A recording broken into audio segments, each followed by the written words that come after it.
Assalamualaikum warahmatullahi wabarakatuh. Kembali saya Ika Wulandari menemui Anda hari ini dalam segmen Anda Tanya, Saya Jawab. Tapi sebelumnya mohon maaf ya kalau suara saya ini agak-agak bindeng karena beberapa hari ini saya kehujanan terus sampai rumah nggak sempat mandi. Kan katanya kalau kehujanan tuh kita harus mandi keramas gitu ya. Tapi saya lupa, jadi sekarang yang ada influenza. Oke, hari ini saya mau membacakan pertanyaan yang ditulis oleh Muhammad Amin. Isinya adalah Assalamualaikum, Waalaikumsalam. Semoga ibu sehat selalu. Iya, ibu Ika nih sehat selalu, tapi hari ini flu. Nggak sehat-sehat banget sih. Mohon dijawab dengan harap.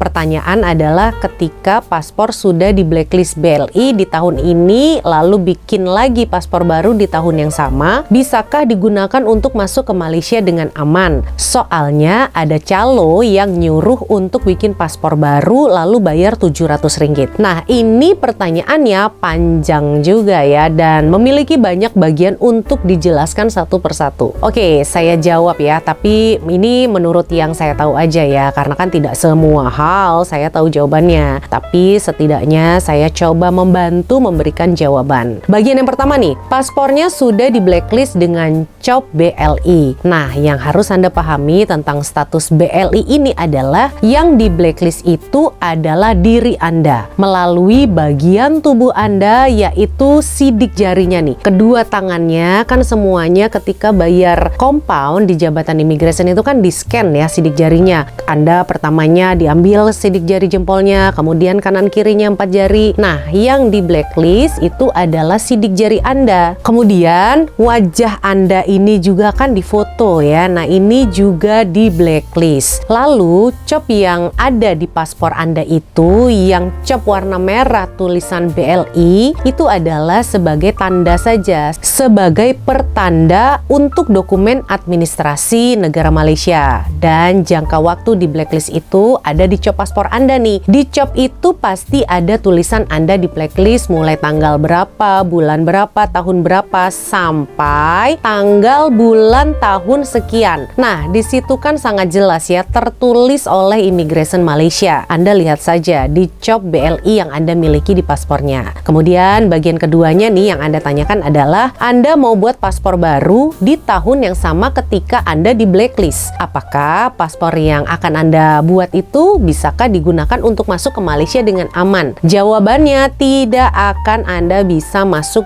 secara resmi ke Malaysia dengan aman walaupun Anda pakai paspor baru. Karena paspor baru Anda hanya bisa dipakai ke negara lain selain Malaysia ini. Karena sekali lagi, yang di blacklist itu adalah 10 sidik jari tangan Anda nih, kanan kiri ini di blacklist dan juga wajah Anda. Kecuali Anda mau operasi plastik untuk mengganti ke 10 sidik jari nih dikelupas, diganti sidik jari yang baru, itu bisa. Atau Anda juga nih harus operasi wajah, wajahnya baru, Anda benar-benar menjadi orang yang baru, pakai paspor baru, ya bisa masuk ke Malaysia. Tapi kalau Anda hanya mau ganti paspor yang baru dengan nama baru, dengan identitas yang baru sekalipun, jika sidik jari di tangan Anda dan wajah Anda masih sama ketika Anda di blacklist, tetap tidak akan bisa masuk ke Malaysia secara resmi. Kalaupun Anda punya niat masuk ke Malaysia secara ilegal, ada yang menawari lewat jalur tikus, lewat belakang, tentunya Anda tidak akan tenang ada di Malaysia. Kan sudah pernah menjadi orang kosongan di Malaysia, apakah mau diulangi? Karena tentunya siapa yang mau menjadi kosongan untuk yang berkali-kali ya di Malaysia? Jika Anda masuk secara ilegal, kesalahan yang Anda lakukan adalah berkali-kali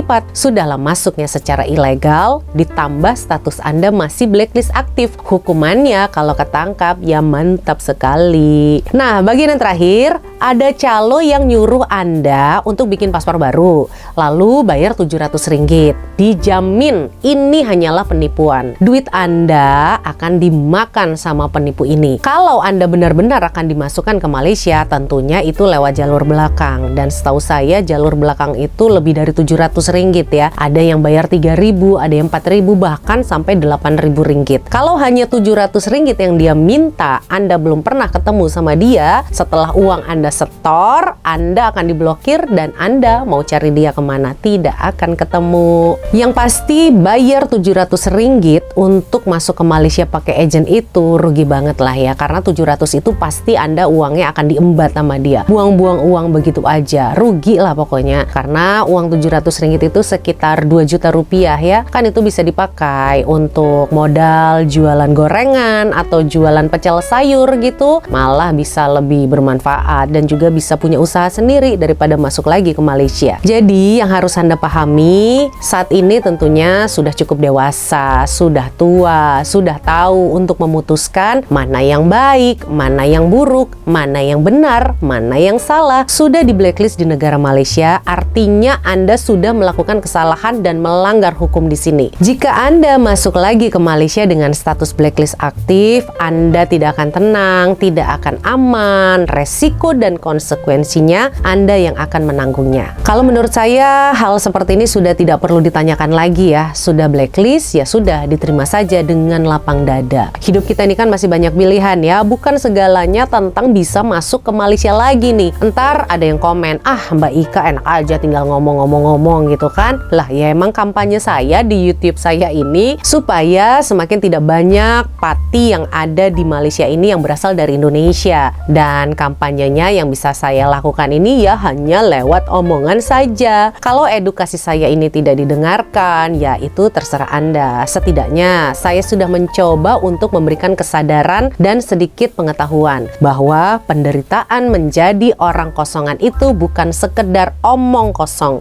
Kalau mau dibahas penderitaannya apa aja ya jadi panjang lagi. Sudah pernah ya saya bahas sebelumnya. Yang pasti semua pilihan itu ada di tangan Anda. Anda yang menjalani hidup Anda kan, bukan saya. Saat ini ya hampir setiap hari sih saya menerima telepon dan WhatsApp yang menghubungi kami untuk minta dijaminkan keluarganya yang saat ini ada di dalam depo atau di dalam penjara, minta dikeluarkan, minta dicari informasinya kapan keluar, minta dijaminkan tiket. Ya tentu saja saya tidak mampu. Karena kalau sudah ada di dalam penjara atau di dalam depo, rasanya sudah susah lah ya untuk ditolong lagi. Nah, mumpung kita ini masih menjadi manusia bebas, tidak ada di dalam depo, tidak ada di dalam penjaranya Malaysia, sebaiknya apa yang sudah menjadi peraturan dan undang-undang di negara Malaysia ini ya harus kita hormati. Tidak bisa kita menawar-nawar, kita tidak bisa melobi, kita tidak bisa meminta dirubah peraturannya. Lah kita ini siapa? Merubah peraturan itu bukan semudah menjentikan telapak tangan nih, nggak bisa semudah ini. Ada rapat parlimen, ada keputusan menteri, perdana menteri, repot lagi. Emang kita ini siapa? Bukan siapa-siapa.